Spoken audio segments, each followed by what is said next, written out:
Welcome to the December edition of Core Connection. It's hard to believe 2021 is almost over, and the holiday season is officially here.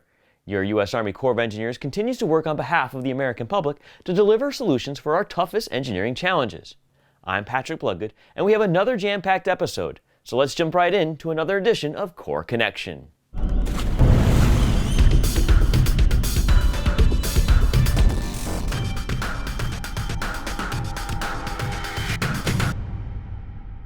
We open up this episode with a good news story coming out of our Norfolk District, where an ecosystem restoration project tied to the Chesapeake Bay is already starting to show promising results after construction wrapped up.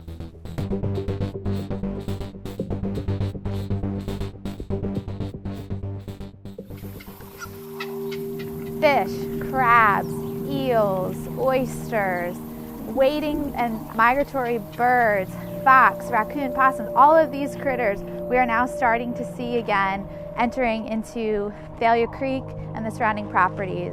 And this is because we've just wrapped up construction on our Phase 1 wetland at Princess Anne High School, which is part of our larger Lynnhaven River Basin Aquatic Ecosystem Restoration Project. The main goals of this overarching project is to restore 3 different habitat types: hard reef structure in the water, submerged aquatic vegetation also in the water, and then wetland restoration. Our non-federal sponsor for this project is the City of Virginia Beach, and the city schools of Virginia Beach have been wonderful in allowing us to restore this property to what it should be by removing invasive species. Phragmites australis is a non-native, very invasive species that tends to just take over tidal wetland areas, and it's not good habitat and it's not good food source for most organisms. Spartina alterniflora ultimately will benefit fisheries and oysters in the Lynnhaven River watershed.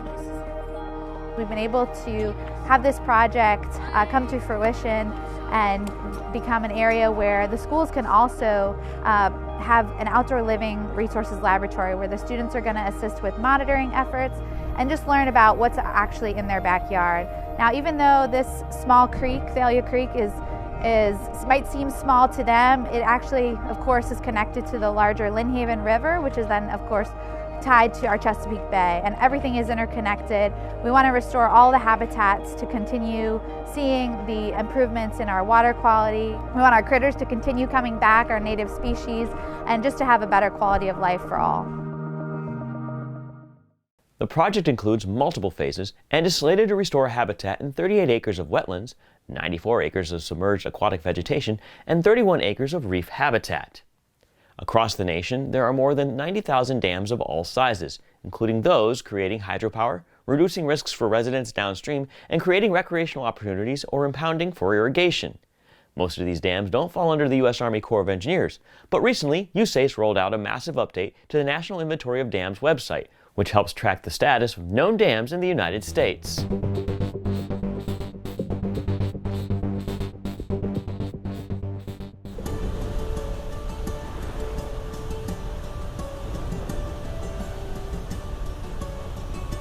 The new National Inventory of Dams website, also referred to as the NID, has been completely redesigned to provide you with easy access to all of the dam-related information you need, quickly, reliably, and with powerful tools to make your user experience rewarding and efficient.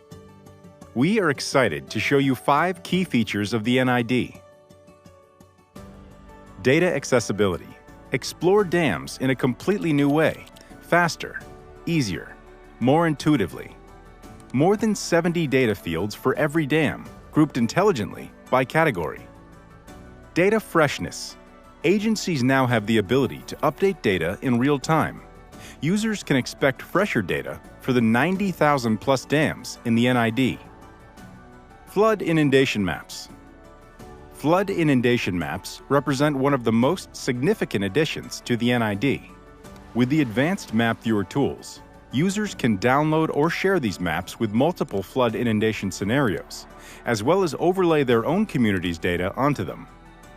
These maps can help identify people and structures at risk to enhance local actions in advance of a flood resulting from the release of water from a dam. Learning Center. If you're new to dams or just want to learn more, Visit our Learning Center to explore the history of dams, how they work, the numerous benefits they provide, and who operates them. With the wide variety of helpful resources available, it'll be a breeze getting acclimated to the NID. Help Center.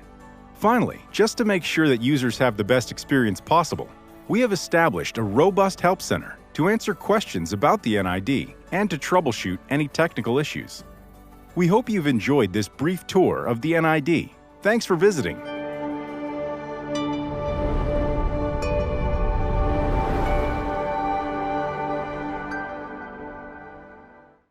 From a site that tracks known dams to going on site at a dam, the Pittsburgh District highlights the 100-year-old Emsworth Locks and Dam, which has proven to be an economic powerhouse for Pittsburgh and ultimately the nation.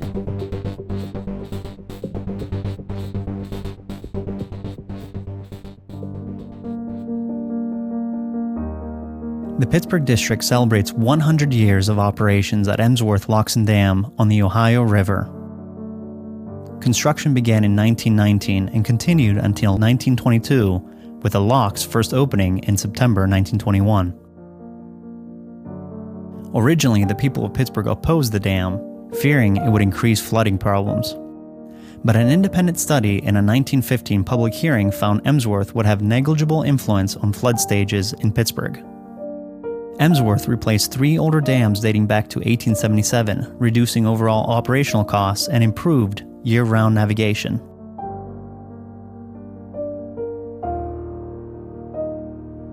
Emsworth began as a fixed-grass dam, which is a concrete wall spanning across the river, submerged underwater to keep the channel deep enough for navigation.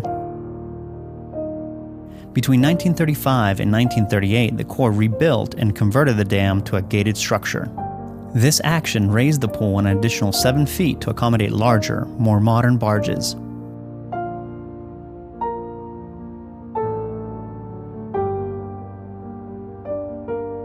From 1981 to 86, the Corps invested some $30 million in a major rehab, which included replacing electrical systems, operating machinery, and resurfacing lock walls. Today, Emsworth provides roughly $228 million in benefits to industries who ship commodities by water, compared to more costly transportation such as truck and rail.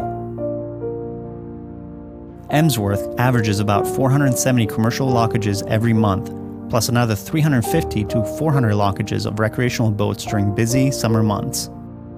Emsworth Locks and Dam creates a navigational pool for the city of Pittsburgh. Not only does it help create the beautiful vista of the city from Point State Park, its role in maintaining a navigational pool is instrumental to the regional economy. The Emsworth Locks are the oldest on the Ohio River system.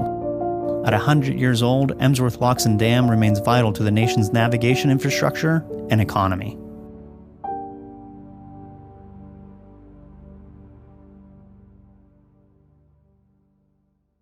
The Emsworth Locks and Dam is one of 6 major river facilities on the Ohio River in the Pittsburgh Engineer District, and it forms a 24-mile pool on the Three Rivers area of Pittsburgh.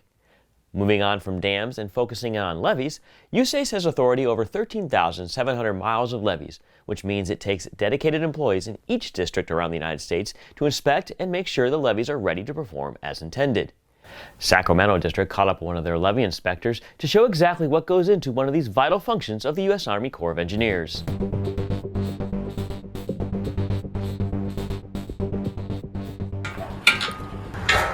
Being a levee inspector requires opening and closing a lot of gates.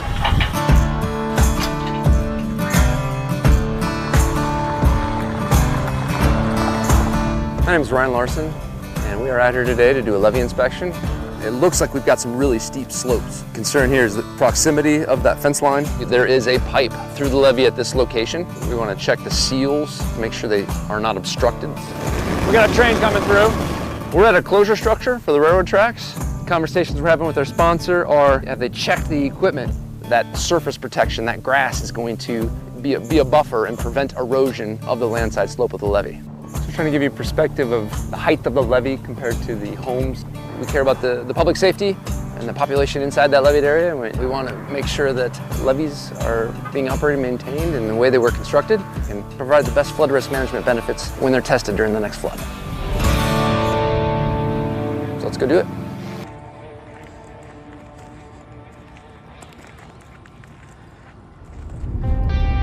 So we are out on the upstream side of the American River Flood Control District, about 5 miles north of Sacramento. We're going to work around in a counterclockwise manner.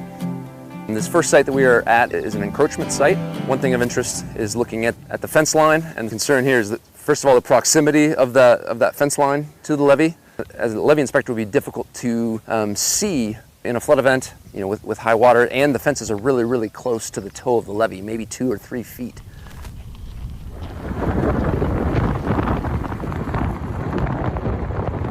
The next thing we found on our inspection here is a gravity drain, and that gravity drain allows the water that falls inside the leveed area, to get through the levee and into the river.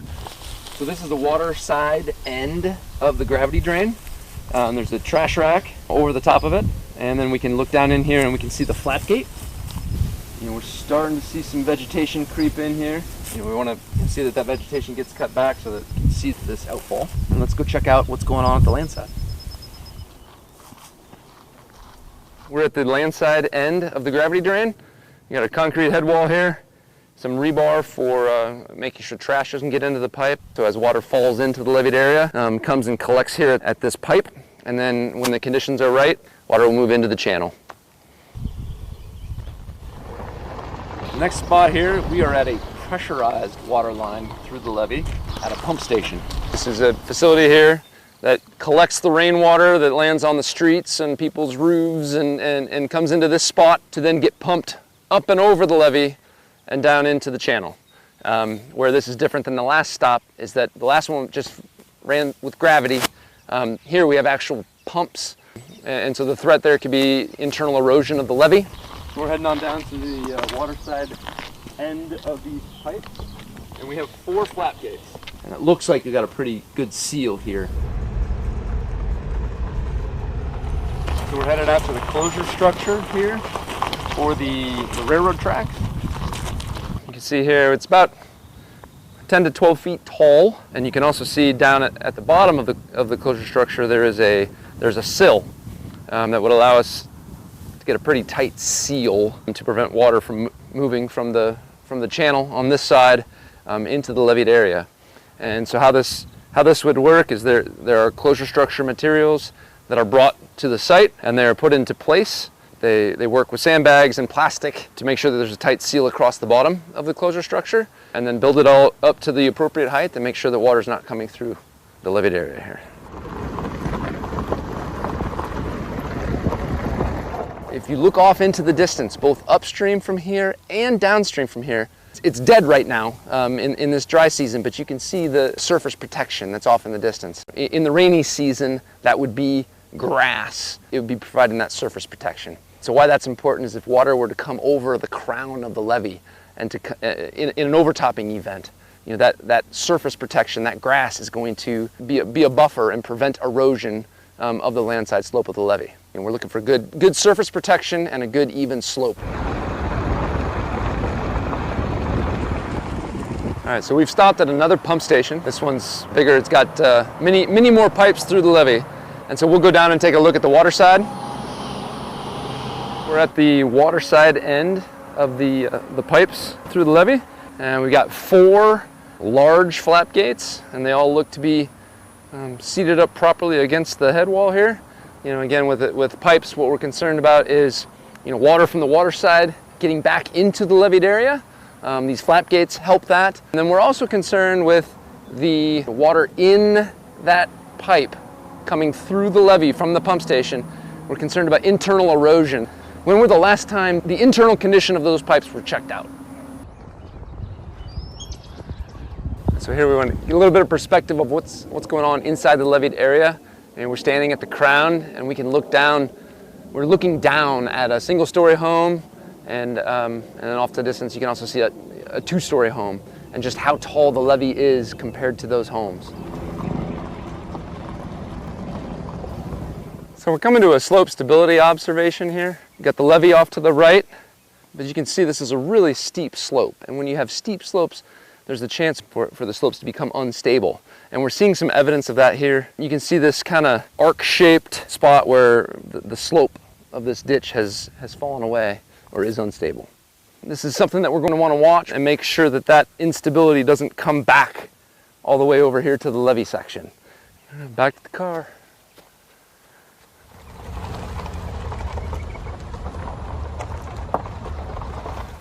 So we've got our last stop here, and we've actually got quite a bit to talk about. The first thing we're going to discuss is this large diameter tree right at the toe of the levee.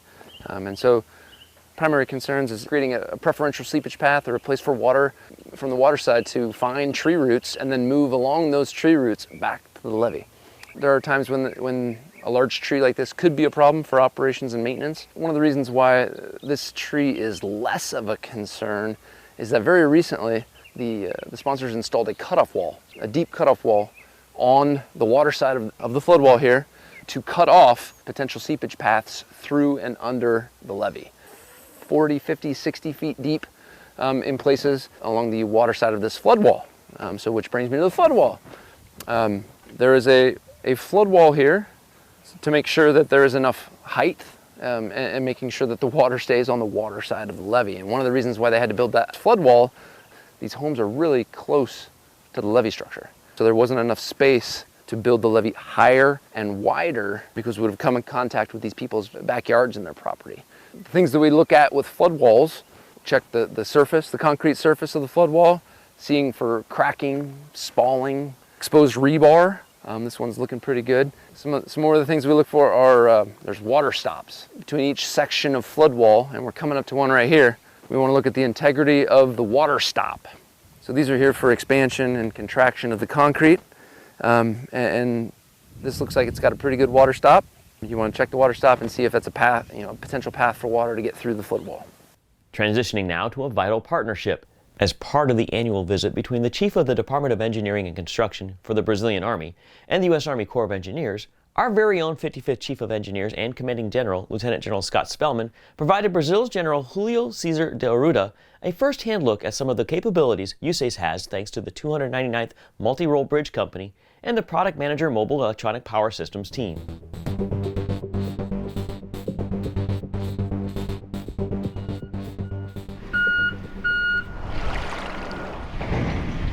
Soldiers with the 299th Engineer Battalion, a reserve battalion stationed at Fort Belvoir, Virginia, put on a show for military leaders from Brazil and the U.S. Army Corps of Engineers. The soldiers demonstrated their capabilities in providing mobile electrical distribution, utilizing specialized engineering equipment, as well as their bridging capability to deploy a floating improved ribbon bridge. The demonstration is part of an annual visit between the two chiefs of engineers to enhance theater security cooperation in military engineering. Today was all about showing some unique pieces of capability, engineer capability, excavators, our bridge erection boats, right, and then also microgrids that the Brazilian engineers are looking to modernize in their own forces just like we are. The demonstration caps off a week-long visit by General Júlio César de Arruda, the Brazilian Army's chief of the Department of Engineering and Construction, where he visited USACE's Mississippi Valley Division and Engineering Research and Development Center, both in Vicksburg, Mississippi. Nós aprendemos muito aqui. Esta cooperação com a engenharia. There were many aspects that we wanted to learn here, and we have learned a lot through this visit. One of them was on waterways navigation, Mississippi River, which was the beginning of the visit, and it was very productive and very important for the Brazilian Army. And besides the visit with the waterways, we've also learned a lot in other areas with the Corps of Engineers and Department of Army. We're very pleased with the visit. The leaders say visits like these are important to continue to build regional partnerships that look to enhance interoperability while developing the potential for increased regional response capability. The U.S. and Brazilian armies have worked together for many years and are continuing to seek to advance the partnership beyond the high level of cooperation already in existence, with future meetings in the works. From Fort Belvoir, Virginia, Patrick Bloodgood. Last month, we celebrated Veterans Day, and from one veteran to all those who have served and continue to serve, thank you for your service. USACE has thousands of veterans who continue to serve their nation in government service. Charleston District highlighted one of their own, Ilford Taylor, who served in the Navy and deployed to support Operation Desert Storm.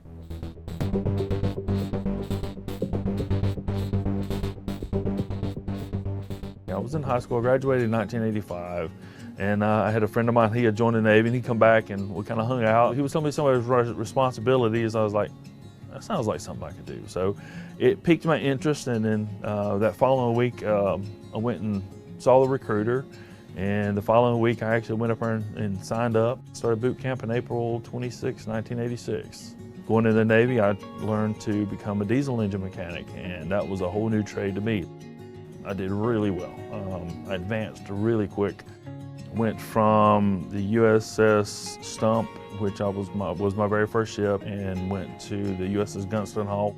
My second day reporting there, the ship was told that we were going to the Persian Gulf, and that was at the start of the Desert Shield, Desert Storm. You know, there was no time for planning. I mean, it was just, I had a baby on the way, and the wife had, we just reported to the new ship, knew everything. So, we just got the apartment, so the wife was basically left at home trying to figure everything out. Learning a new ship, trying to get qualified for all the new positions, so I was, in a new mindset because of the new responsibilities I have. And I was also trying to lead a new set of people that I didn't know, and trying to figure them out. They were trying to figure me out. All at the same time, I was trying to manage my home life at the same time. At the time you enter, you're really a kid, and you're growing up in the military, going from a kid to a man at the time. So it's it brings out the best of you at the time. So you establish who you are, you establish your priorities, your manhood. Been almost 30 years with the government, so it's been wide open, and it just seems like it's nothing is boring. It's never been boring at all, and it's been a good ride. Mr. Taylor, once again, thank you for your service. Speaking of service, tomorrow marks the 122nd meeting of Army versus Navy on the gridiron. To cheer the U.S. Military Academy's Black Knights on to victory, we bring you these spirit videos. Yeah, I can't build military facilities with this football. Yeah, we can't increase resiliency and reduce flood damages with this football. Yeah, we can't restore ecosystems with this football. When I was a cadet at West Point, I learned that we can definitely beat Navy with this. Go Army! Beat Navy! This is Lieutenant General Scott Spellmon, 55th Chief of Engineers and Commanding General of the U.S. Army Corps of Engineers. How can I help you? Sir, this is Colonel Fisher from the New York District. Permission to execute? Colonel Fisher, you have my permission to drop the Moab. The Moab? Yes, the mother of all buckets. 3, 2, 1. Go Army! Beat Navy! So enjoy the game tomorrow and have a safe and happy holiday season. We will be back next year, January 2022, to continue to bring you updates on what your U.S. Army Corps of Engineers is up to. Until then, I'm Patrick Bloodgood, and this is Corps Connection.